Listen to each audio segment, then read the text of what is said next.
At 61, Keanu Reeves stands at the edge of something nobody expected. His body is scarred from years of stunts, surgeries, and crashes. He moves slower now. Fans called him immortal, but he walks with quiet pain. What he's about to reveal isn't about broken bones or money. It's about the final sentence he's chosen for his life. Not a career break, not retirement, something deeper, something final. When he said the words, Hollywood froze. Keanu Charles Reeves was born September 2nd, 1964 in Beirut, Lebanon. His mother Patricia was British, working with fabrics and dreams. His father Samuel was a Hawaiian Chinese drifter with a wild grin. They thought it was love, but love never stayed with Keanu. 3 weeks after birth, they fled Beirut for Sydney, then New York, then Toronto. Every few years, another city, another goodbye. When Keanu was barely old enough to understand words, his father vanished. By age 3, his father's name was just an echo. He remembered one final meeting in Hawaii, 1977.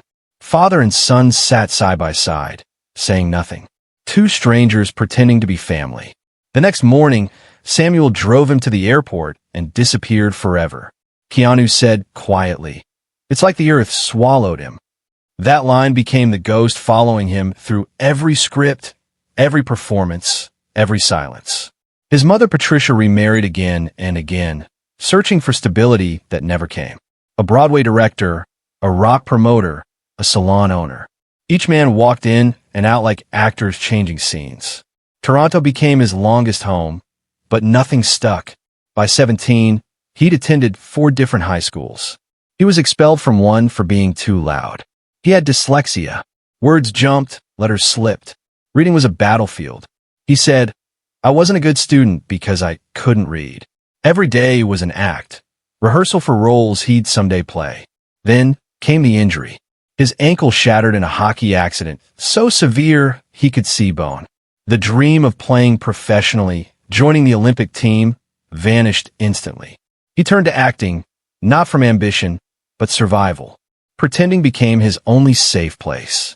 One early play, Wolf Boy, showcased a performance so visceral people whispered about it for years. In 1984, he got a small Canadian TV role. Soon after, he packed his worn Volvo and drove to Hollywood alone. No plan, just the road ahead. When he arrived, agents told him his name was too foreign. "Change it," they said.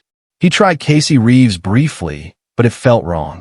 He'd rather fail as himself and succeed as someone else. Early Hollywood years were merciless. Cheap motels, rejections, casting directors calling him too stiff, too quiet, too strange. He took whatever came, commercials, bit parts, background roles. Friends said he carried sadness even when smiling. In 1986, Rivers' Edge changed things. His haunting performance made critics notice. But fame crept slowly. In 1989, Bill and Ted's Excellent Adventure became a cultural phenomenon. Suddenly people shouted his name in streets. But Keanu feared being trapped in that role forever. He ran towards something real, something heavy. Point Break in 1991 let him test himself. He trained with FBI agents, learned surfing, risked drowning. Hollywood saw a pattern. Keanu didn't act, he endured. When My Own Private Idaho released, his co-star River Phoenix became one of his closest friends. 2 years later, River died outside the Viper Room. Keanu's world cracked open. The grief rushed back. The father who left, the child lost before birth, the friend dead too young. But that pain didn't destroy him, it refined him. By 1994, Speed turned him into an action star.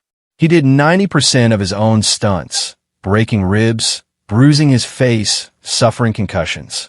The studio offered $75 million for a sequel. He turned it down without hesitation. "I didn't like the script," he said simply. He walked away from everything Hollywood said he should be. Then came The Matrix. He was 34, broken from physical strain, his spine nearly collapsing. Doctors warned one wrong move could paralyze him.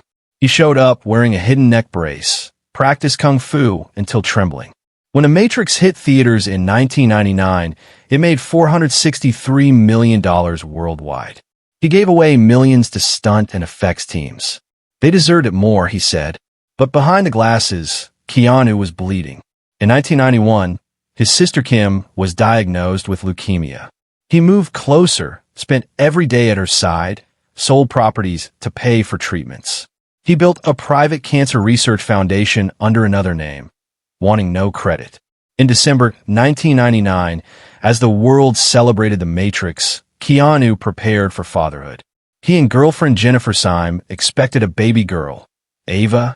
1 week before her due date, tragedy struck. On Christmas Eve, Ava was stillborn. Keanu disappeared, walking LA streets alone. Jennifer broke down completely. The couple drifted apart.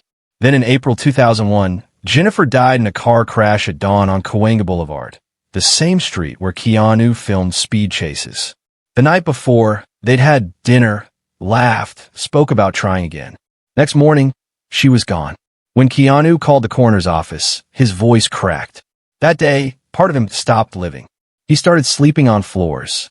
No bed, no comfort, just emptiness. Friends said he could sit hours without speaking. He never married again, never had children. When asked why, he said softly, "Grief and love are intertwined. When the person you love is gone, you stay in both."